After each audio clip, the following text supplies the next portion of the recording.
विरोध कर रहे हैं उनसे हट जाइए। जोगी जी रोकना चाहिए तो यहाँ तो आना पड़ेगा ना। कवि एक आतंकवादी विचारधारा के लोग हैं। कुछ चैलेंज नहीं कर रहा हूँ, अपने कब्र का निमंत्रण दे रहा है। तिथि निश्चित करें कि यहाँ से हम लोग कुछ करेंगे, वहाँ पे बाबरी मस्जिद नहीं बन पाएगा।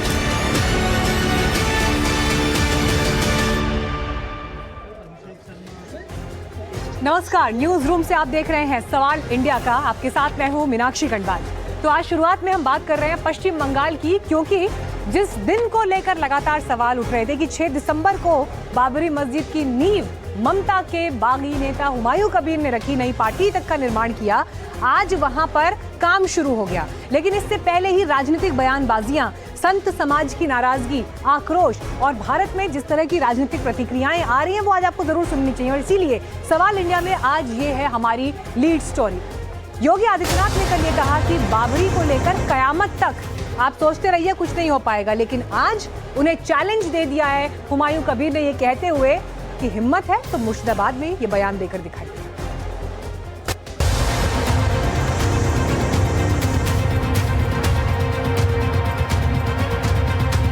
अपना धर्म अपने उनके लिए जो मंदिर जा चाट जो मर्जी बना लीजिए।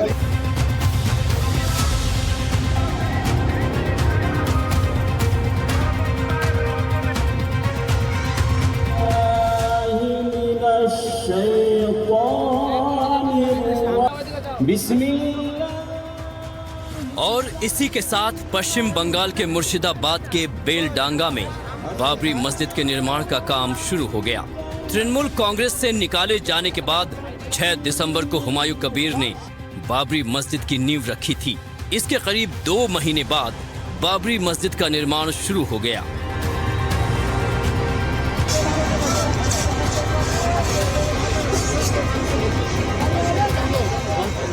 मस्जिद निर्माण के लिए हुमायूं कबीर के आह्वान पर हजारों की संख्या में उनके समर्थक बेलडांगा में जुटे।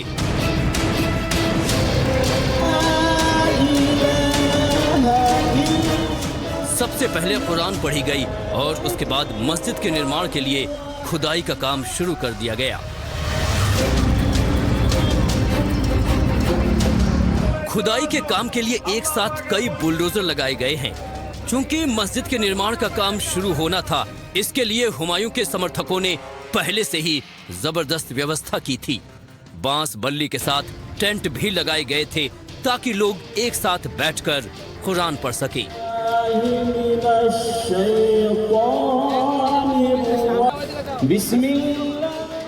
इस मौके पर हुमायूं ने बाबरी मस्जिद का विरोध करने वालों को सीधी चेतावनी भी दी।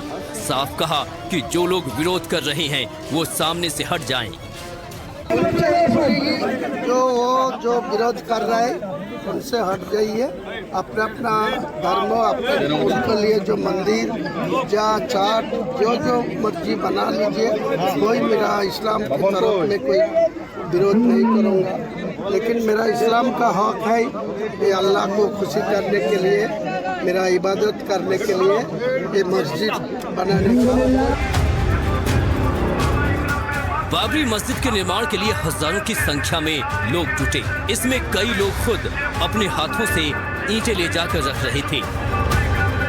यहाँ आए एक शख्स ने बताया कि वो मस्जिद निर्माण में मदद करना चाहते हैं, इसलिए ईंटें लेकर जा रहे हैं। ঠিক হতেছে এই যে বাবরি মসজিদের ভিত্তি স্থাপন হচ্ছে তা আমরা দেখতেছি।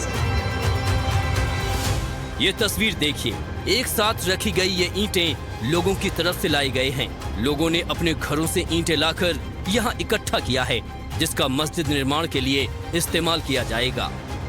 बहरहाल एक तरफ इधर मस्जिद का निर्माण शुरू हो गया, लेकिन दूसरी तरफ इसको लेकर सियासत भी जोरदार हो रही है। कल सीएम योगी ने बाबरी नहीं बनने वाली चेतावनी दी थी, जिस पर हुमायूं ने पलटवार भी किया। हुमायूं ने चुनौती देते हुए कहा कि योगी को निर्माण रोकना है तो मुर्शिदाबाद आना होगा। बार एक बोलने का क्या उनका हकीकत है मुझे मालूम नहीं है। मैं ये मुद्दा पर कोई बात नहीं कर सकते। मोदी जी वो रोकेगा कोई जोगी जी रोकना चाहिए तो यहाँ तो आना पड़ेगा ना, उनको आने दीजिए। ये ढांचा तोड़ने के लिए तो उनको मुर्शिदाबाद आने पड़ेगा।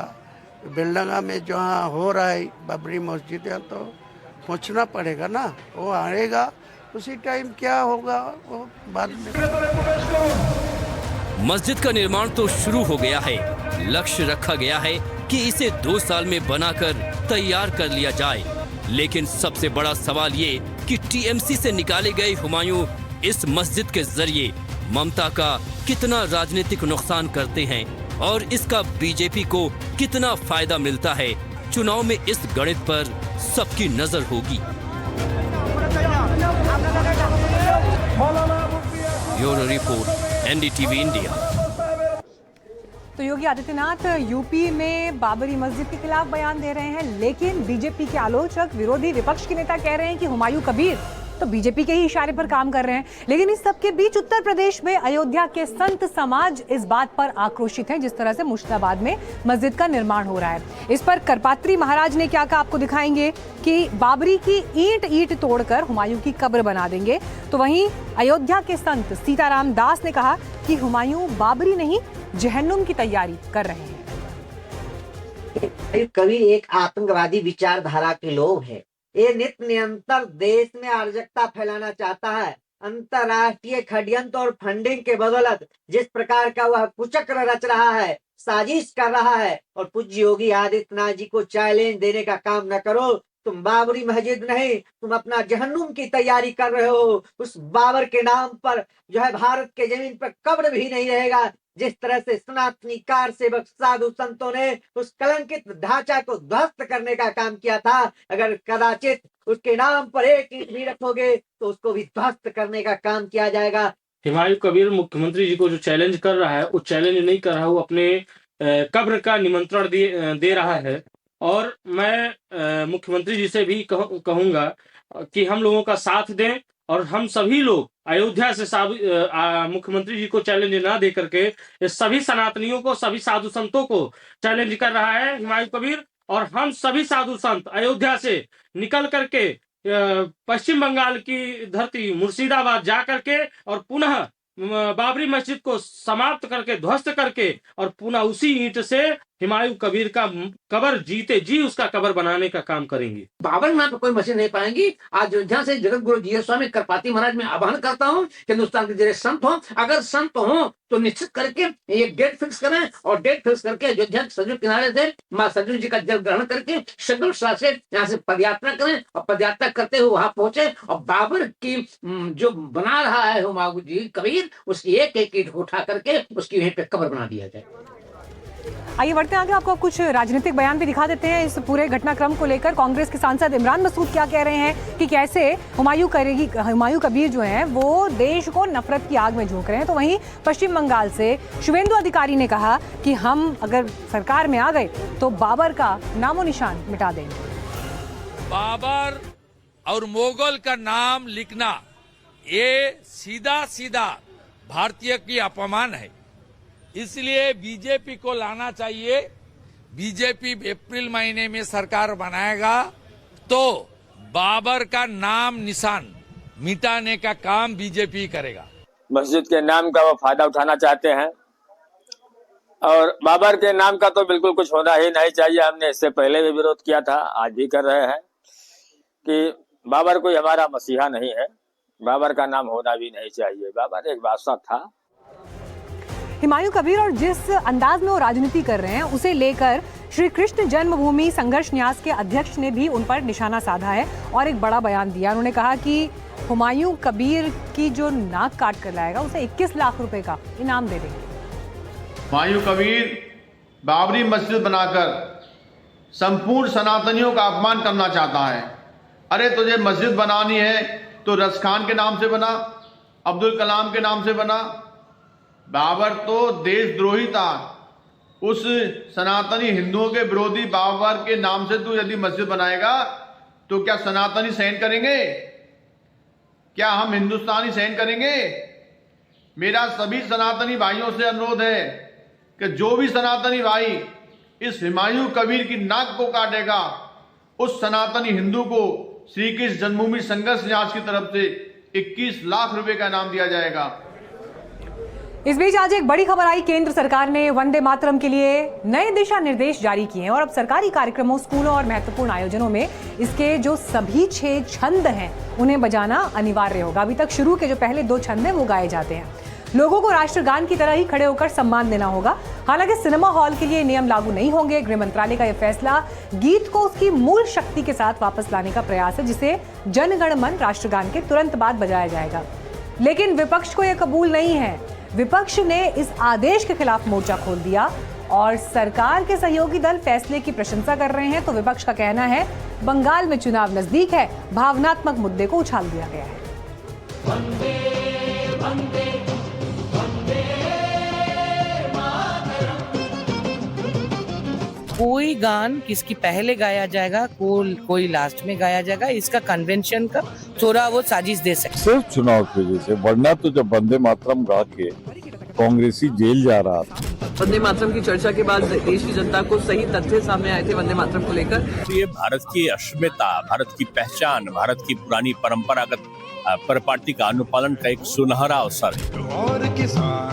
राष्ट्रगीत वंदे मातरम, वो मंत्र जिसने आजादी की लड़ाई में लाखों भारतीयों के भीतर देशभक्ति की लौ जलाई थी, अब अपनी मूल गरिमा के साथ वापस लौट रहा है। केंद्र सरकार ने एक बड़ा फैसला लेते हुए वंदे मातरम के लिए नए दिशा निर्देश जारी किए हैं। इस गीत को राष्ट्रगान के समान ही सभी महत्वपूर्ण आयोजनों में उसकी पूरी अखंडता के साथ, यानी सभी 6 छंदों के साथ गाया और बजाया जाएगा। वंदे,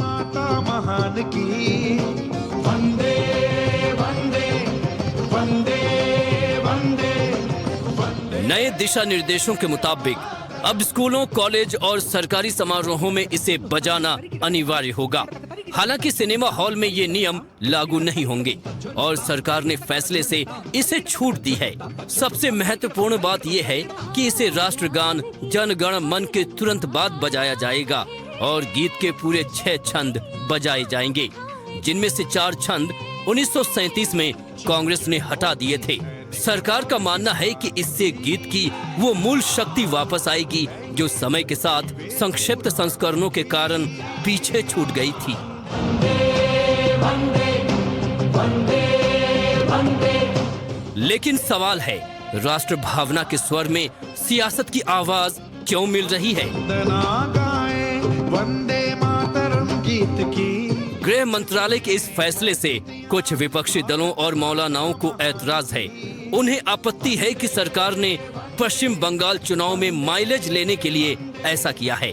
अब सत्ता और सिस्टम में बैठे लोग देश को बांटने के लिए इस गीत का इस्तेमाल कर रहे हैं।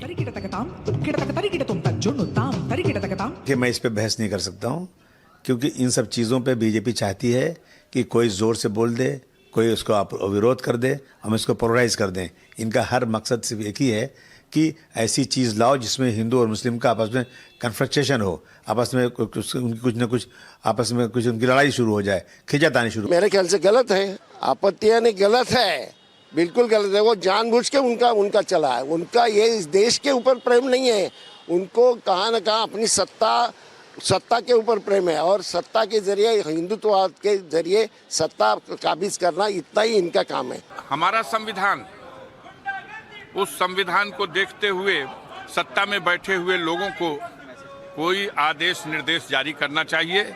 जो संविधान की मूल धारा के विपरीत जाकर के ऐसे आचरण किए जा रहे हैं, देश की जनता इनको इस बात के लिए दंडित करेगी। वंदे मातरम नेशनल सॉन्ग है हमारा और निश्चित तौर से हम लोग गाते आए हैं और गाते रहेंगे। बतलाया मैंने पहले भी कहा था जब वंदे मातरम की डिबेट हो रही थी कि जिन लोगों ने वंदे मातरम के लिए लाठियां नहीं खाई, आज सबसे बड़े हितैषी बनने का प्रयास कर रहे हैं। और उन महान स्वतंत्रता संग्राम सेनानियों ने जिन्होंने बहुत ही डेलिब्रेशन के बाद जो तय किया, उसको बदलने का प्रयास किया जा रहा है। वंदे मातरम सबको पढ़ना चाहिए, इसमें कोई भेदभाव नहीं होना चाहिए, क्योंकि शिक्षा के साथ में वंदे मातरम भी बहुत जरूरी है। इसका किसी को कोई विरोध नहीं है, सभी लोग जो है वंदे मातरम पढ़ते आए हैं और पढ़ेंगे। ये एक धार्मिक धारा है ये, और ये भी जिसने चट्टोपाध्याय थे, उन्हें आजादी नहीं मिली थी, उस वक्त ही उसको अपनी किताब में लिखा था और अंग्रेजों की हिमायत में लिखा था। अंग्रेजों के लिए लिखा था, ये इंडिया के लिए नहीं था, ये भारतवासियों के लिए नहीं है। तो अब उसको आप हर एक पर अनिवार्य कर दे तो ये अच्छा नहीं है। आजादी होना चाहिए, जिसका विचार पढ़े, जिसका विचार ना पढ़े। हमारे आप तो इसी बात को। सियासत अपनी जगह है, लेकिन अब नई पीढ़ी वंदे मातरम के उन अंशों से भी परिचित होगी जो अब तक गुमनाम थे। सैनिक और किसान की ब्यूरो रिपोर्ट, एनडीटीवी इंडिया। वेद पुराणों की। तो केंद्र सरकार के इन दिशा निर्देशों का पश्चिम बंगाल का चुनाव आते आते, और जो सवाल बार बार पूछा जा रहा था कि क्या वहां ममता बनर्जी के राज में इन दिशा निर्देशों का पालन हो पाएगा, जहां केंद्र सरकार की योजनाएं लागू नहीं हो पाती, ये अपने आप में सवाल है।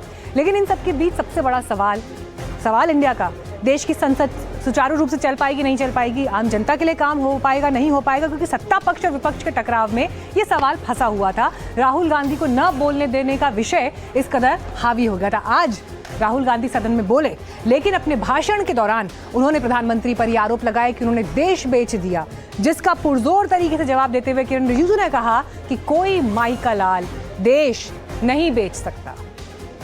Some time back, Rijuji ji asked me, how do I keep fit?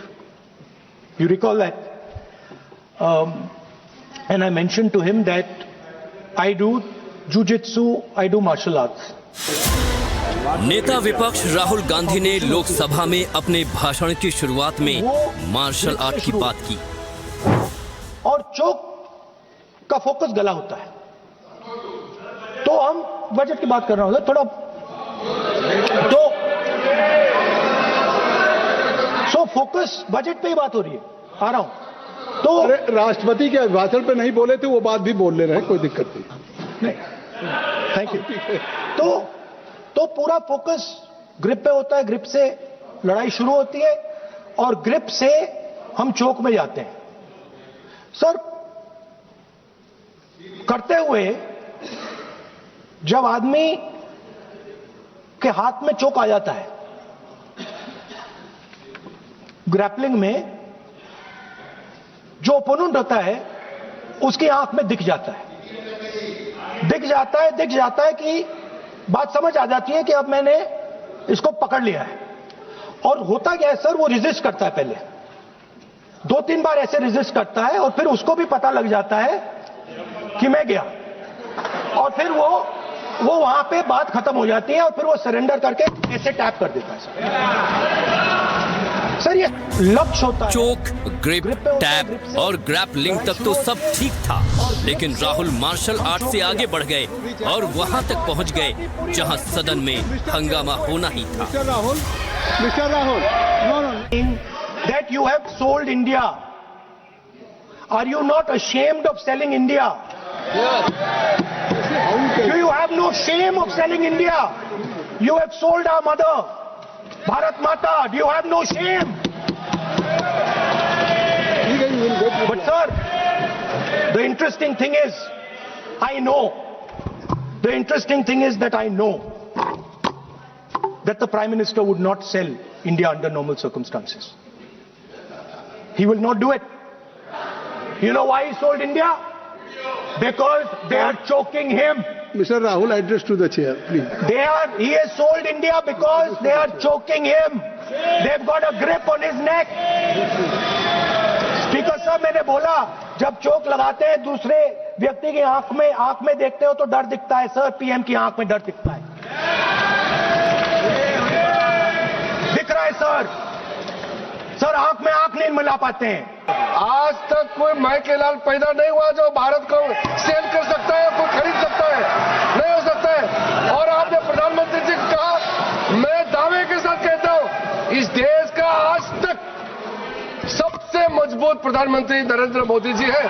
कोई हिला नहीं सकते। आपका कहने से क्या होगा? आप लोगों ने देश को इतना कमजोर बना के रखा है। 2014 तक हमारा देश को आप लोगों ने क्या हालत बनाया, और आज देश मजबूती से आगे बढ़ रहा है।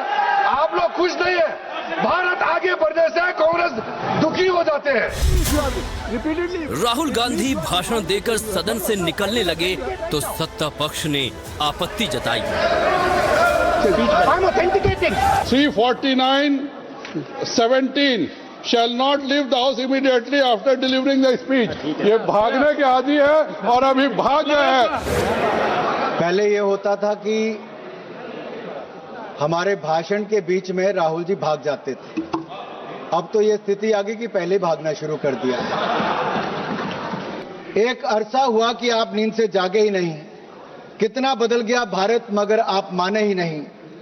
बात जमी की करते हो मगर जमीन पर उतरिए तो सही। तब के मजबूर भारत से अब के मजबूत भारत की तस्वीर देखिए तो सही। और सदन से देखिए आज राहुल गांधी बोले हैं, लेकिन विशेषाधिकार हनन प्रस्ताव उनके खिलाफ सरकार लाएगी, इस बात की जानकारी किरण रिजिजू संसदीय कार्य मंत्री ने दी। उन्होंने बड़े साफ स्पष्ट शब्दों में कहा कि राहुल गांधी सदन में जो बोलते हैं निराधार बोलते हैं, बेबुनियाद बोलते हैं, और जिस तरह से उन्होंने केंद्रीय मंत्री हरदीप सिंह पुरी पर आरोप लगाए हैं उनका आधार क्या है, लिहाजा सरकार उनके खिलाफ विशेषाधिकार हनन प्रस्ताव लाएगी। ये बड़ी खबर आपको बता रहे हैं, आइए सुनवाते हैं आपको क्या कहा किरण रिजिजू ने।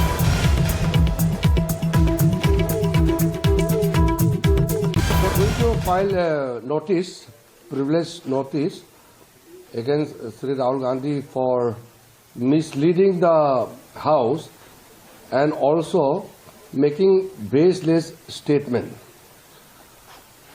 There is a very clear-cut rules of procedure and conduct of business in the Lok Sabha and Rajya Sabha. When a member intends to make serious charges of allegation against another member, then you have to make a notice and also substantiate the allegation. So I have on the floor of the House requested Sri Rahul Gandhi ji to make necessary authentication of the those points he has made. तो विशेषाधिकार हनन प्रस्ताव को लेकर सरकार कितना आगे तक जाती है राहुल गांधी के खिलाफ ये देखना होगा, लेकिन एक दबाव जरूर यहां पर राहुल गांधी के ऊपर अब आने वाले दिनों में दिखाई देगा। लेकिन राहुल गांधी जब भाषण खत्म करके सदन से बाहर आए तो एक ऐसी तस्वीर आई जिसने उन्हें नए सिरों से विवादों में खड़ा कर दिया। ये तस्वीर आपको दिखा रहे हैं राहुल गांधी सदन में भाषण देने के बाद बाहर निकलते हुए। बाहर पत्रकारों की भीड़ वहां पर मौजूद थी, राहुल जेब में हाथ डालकर आगे बढ़ रहे थे, और इसके बाद क्या होता है ये आप इस बातचीत में सुनिए।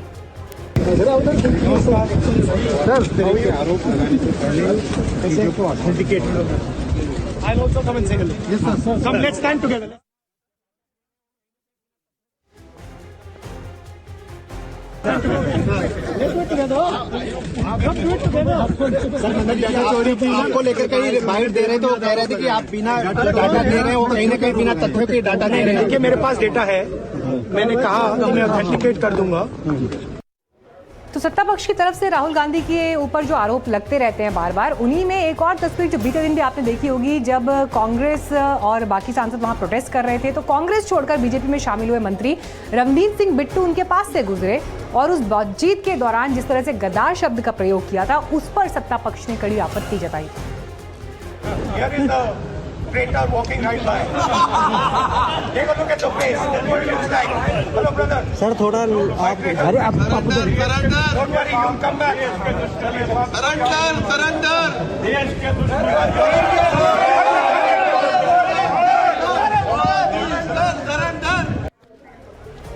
चलिए फिलहाल एक छोटे से ब्रेक के लिए रुक रहे हैं, फौरन लौटेंगे। आप देखते रहिए एनडीटीवी इंडिया।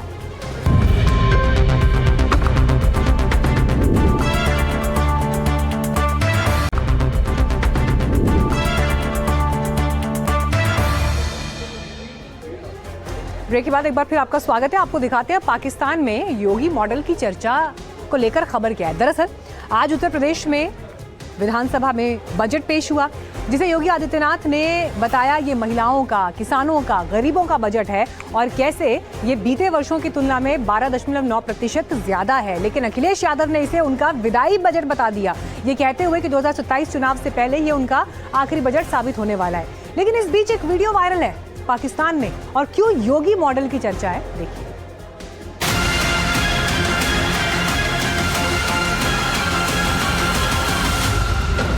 इंडिया हमारा दुश्मन ही सही, लेकिन जनाब स्पीकर एक चीज तो देख ले जरा। ये मैं आपको कुछ फैक्ट फिगर देता हूं। पाकिस्तान का टोटल बजट आउटले हमारा 62 बिलियन है, जबकि इंडिया 50 स्टेट से एक स्टेट का बजट आउटले उत्तर प्रदेश का 97 बिलियन है। हमारा टोटल टैक्स रेवेन्यू 50 बिलियन, हमारा रेवेन्यू 50 बिलियन, जबकि उत्तर प्रदेश का 80 बिलियन। एक तरफ उत्तर प्रदेश में योगी सरकार अपना बजट पेश कर रही थी, तो दूसरी तरफ सोशल मीडिया पर पड़ोसी मुल्क पाकिस्तान की संसद का एक पुराना वीडियो धूम मचा रहा था। पाकिस्तानी संसद में उत्तर प्रदेश को अपने मुल्क से कहीं ज्यादा ताकतवर बताने वाले इस सांसद का नाम बैरिस्टर गौहर अली खान है, जो कि इमरान खान की पार्टी से जुड़े हुए हैं। यूपी के बजट में क्या खास रहा बताएंगे आपको, लेकिन पहले ये सुनिए कि कुछ महीने पहले पाकिस्तान के सांसद ने जो बातें कही वो आखिर क्यों कही। दरअसल यूपी का बजट पाकिस्तान और बांग्लादेश दोनों देशों से ज्यादा है। साल 2026-2027 में यूपी का कुल बजट 9,20,000 करोड़ रुपए का है, जबकि पाकिस्तान का कुल बजट 5.6 लाख करोड़ रुपए का ही है और बांग्लादेश का कुल बजट करीब 6 लाख करोड़ रुपए का है। 2017 में जिस राज्य में ऋणग्रस्तता थी और वह उसकी 30% से अधिक थी, उसे घटा करके हम लोगों ने अगले ही 2-3 वर्षों के अंदर 27% में लाने में सफलता प्राप्त की थी। लेकिन 3 वर्ष का जो कोविड कालखंड था, इसके कारण यह सीमा बढ़ी थी। हम इसे फिर से 27% में लाने में सफल हुए हैं और हमारा इस वित्तीय वर्ष में यह लक्ष्य है कि हम इसको 23% तक लेके आ जाएं।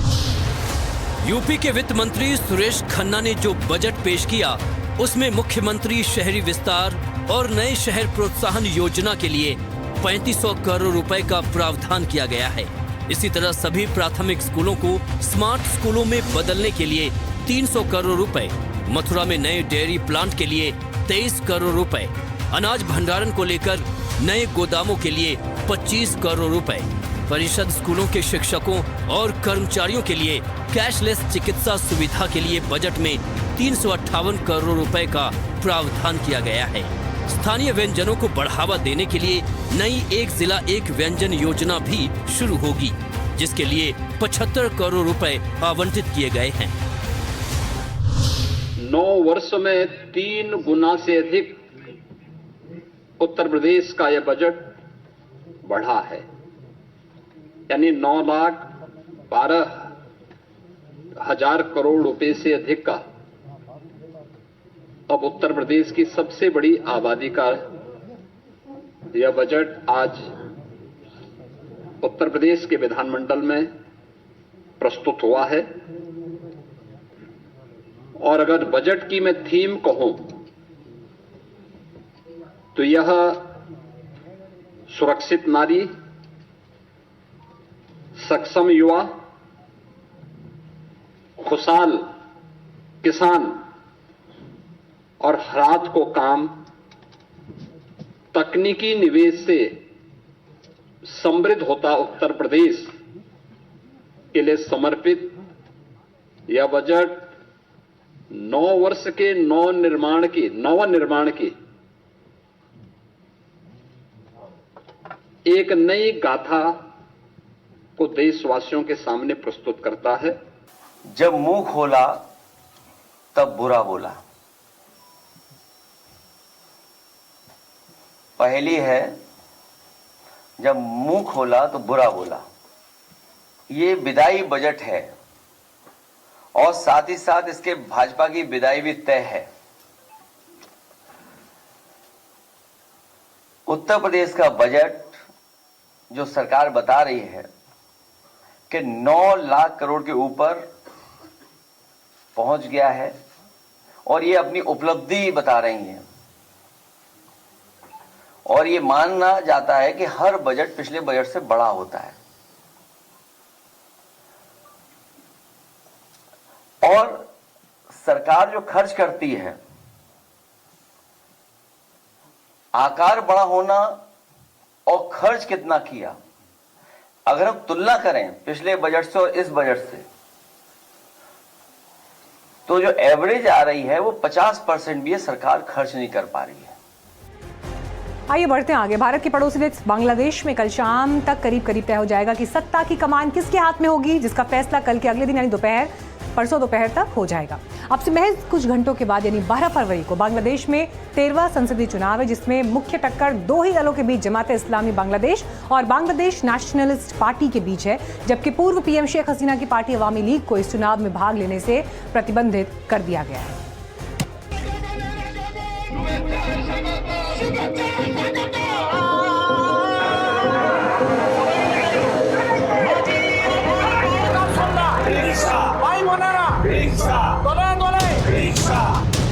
बांग्लादेश में चुनावी काउंटडाउन, दो दलों के बीच महायुद्ध।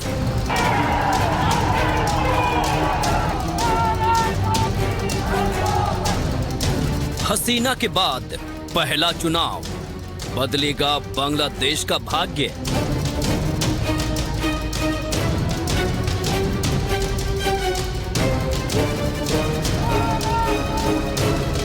दांव पर अल्पसंख्यकों का भविष्य, चुनाव बाद क्या होगी तस्वीर।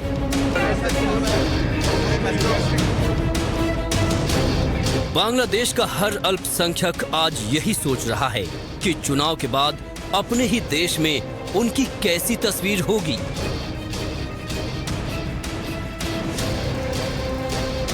क्या बांग्लादेश का भाग्य बदलेगा या हिंदुओं पर जुल्म जारी रहेगा।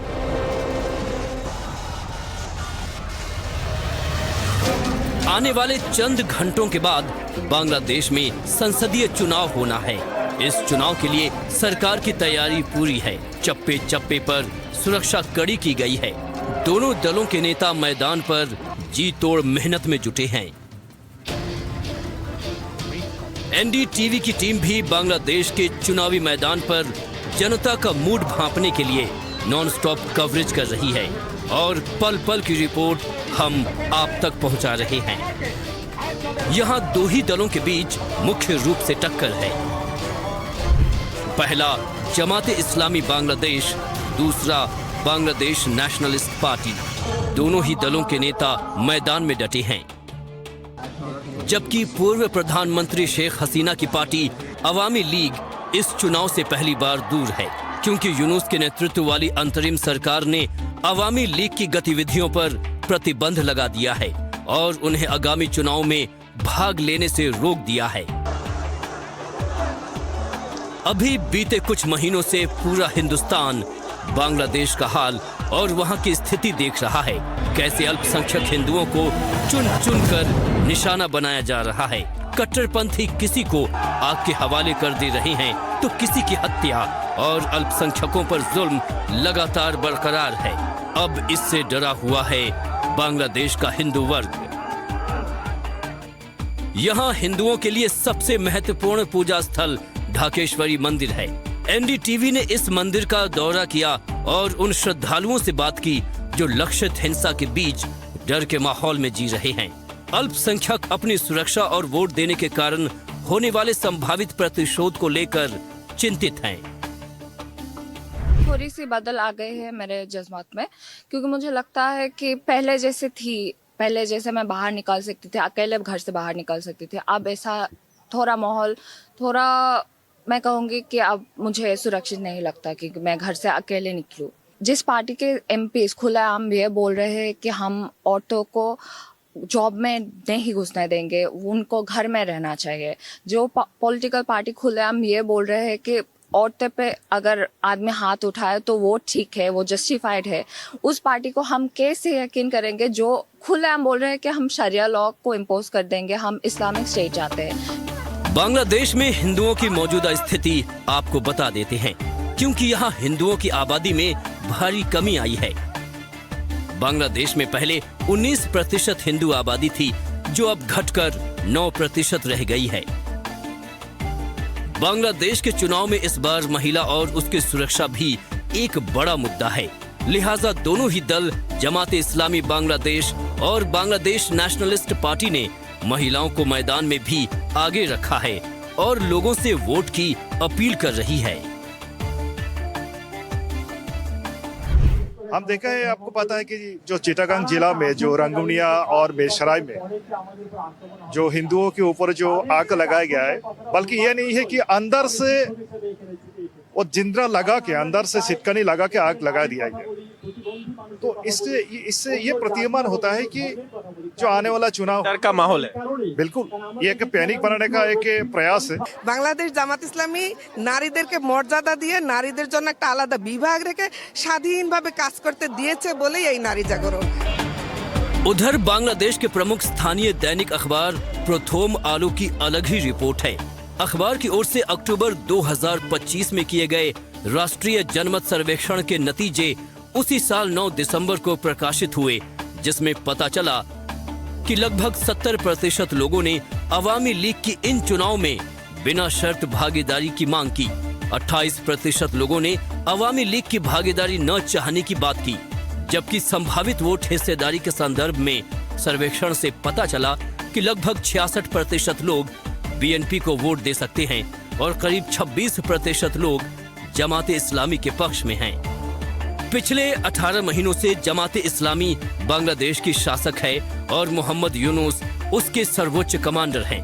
लेकिन अब देखना होगा कि देश में सत्ता परिवर्तन होता है या फिर अंतरिम सरकार पर ही जनता मुहर लगाती है। बांग्लादेश से सौरभ गुप्ता के साथ ब्यूरो रिपोर्ट, एनडीटीवी इंडिया। चलिए इसी के साथ आज सवाल इंडिया का न्यूज रूम से इतना ही।